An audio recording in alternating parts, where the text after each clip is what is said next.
नमस्कार। स्वागत है आपका आपके अपने ही इसी ब्लॉग में।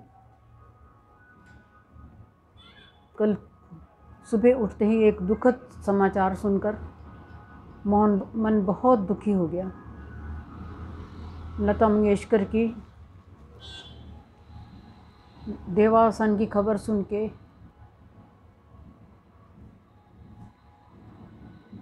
दिल पर पता नहीं क्या हुआ कि कुछ समझ ही नहीं आ रहा था। वही हम कभी कभी सोचते हैं कि काल के गर्भ में क्या छिपा है और क्या घटनाएं होने वाली हैं, कैसी घटनाएं जीवन में होने वाली हैं। वो अगर जान ले तो वो तो काल दृष्टा ही कहलाता है। प्रकृति ने तो हमें दो आंखें दी हैं बाहर का संसार देखने के लिए, लेकिन दो आंखों के बीच में जो एक चक्र होता है उसे तीसरी आंख कहते हैं। वो तो सिर्फ शिव जी के पास ही थी। हमारी दोनों आंखें तो सिर्फ संसार को ही देख पाती हैं। माँ सरस्वती का रूप थी लता मंगेशकर। हम सबकी तरफ से उनको बहुत बहुत श्रद्धांजलि।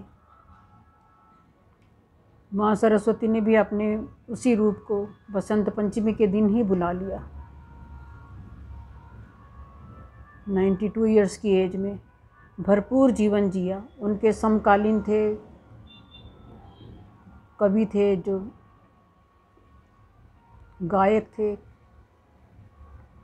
संगीतकार थे, उनके साथ काम करने वाले कितने ही कलाकार थे। सब तो हम सबको छोड़कर कभी के जा चुके हैं। इन्होंने अपना लंबा कालखंड जिया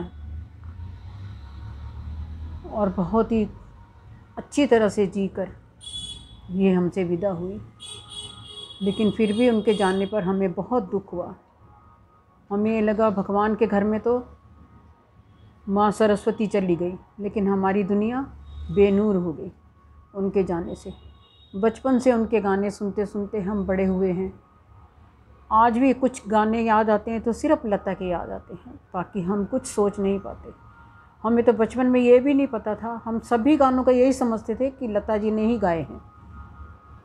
कोई और गायक कलाकार है इसके बारे में तो हमें पता ही नहीं होता था।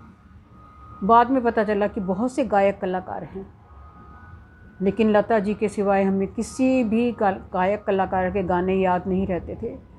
उनकी सुमधुर आवाज़ हमारे कानों में रस घोल देती थी। कहते हैं कि जब वो बचपन में एक बार मिट्टी खाने जा रही थी तो उनके पिता श्री दीनानाथ मंगेशकर ने उन्हें दूर से हाथ दिखाया कि मिट्टी नहीं खानी है, नहीं तो मैं तुम्हें थप्पड़ मार दूँगा। तो वो डर के मारे रोने लगी। तो उनके पिता कहते हैं कि जब उनके रोने की आवाज़ से सारंगी जैसी आवाज़ आ रही थी, तभी उन्होंने सोच लिया कि ये तो मेरे लिए भगवान का वरदान है। और उनकी माँ तो उन्हें कहती ही थी कि मेरे लिए भगवान का वरदान है। और गर्व की बात है कि वो हमारे देश में पैदा हुई। हमारे लिए भी बहुत ही गर्व की बात है कि हम उन्हें सुन पाए, अपने सामने देख पाए।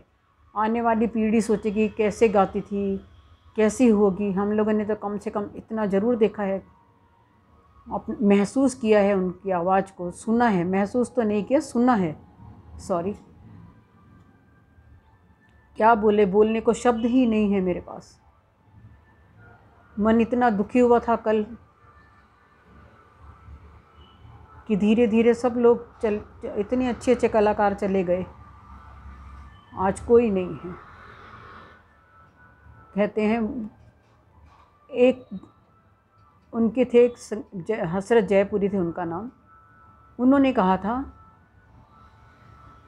कि लता मंगेशकर के बारे में बहुत बोलते थे। उन्होंने एक बार कहा था कि मुझे एक रात सपना आया कि कृष्ण भगवान मेरे सपने में आए और मुझे दिखाई दिए।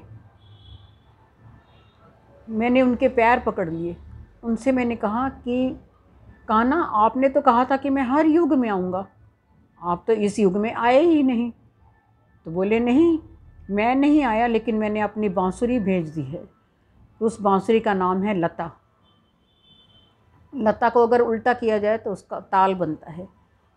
मैंने बांसुरी तो भेजी है, वही मेरा रूप है असली। और वो स्वयं लता मंगेशकर भी कृष्ण भगवान की बहुत बड़ी भक्त थी। वो उनको ही अपना पति मानती थी। तो हमें लता मंगेशकर जैसी एक हस्ती मिली, बहुत बड़ी हस्ती मिली। उनके जाने के साथ एक महायुग का अंत हो गया। हम सब की तरफ से उनको बहुत बहुत श्रद्धांजलि है।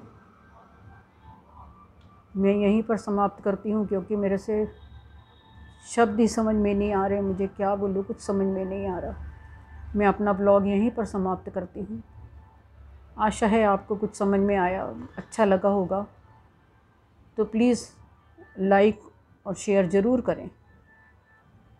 धन्यवाद।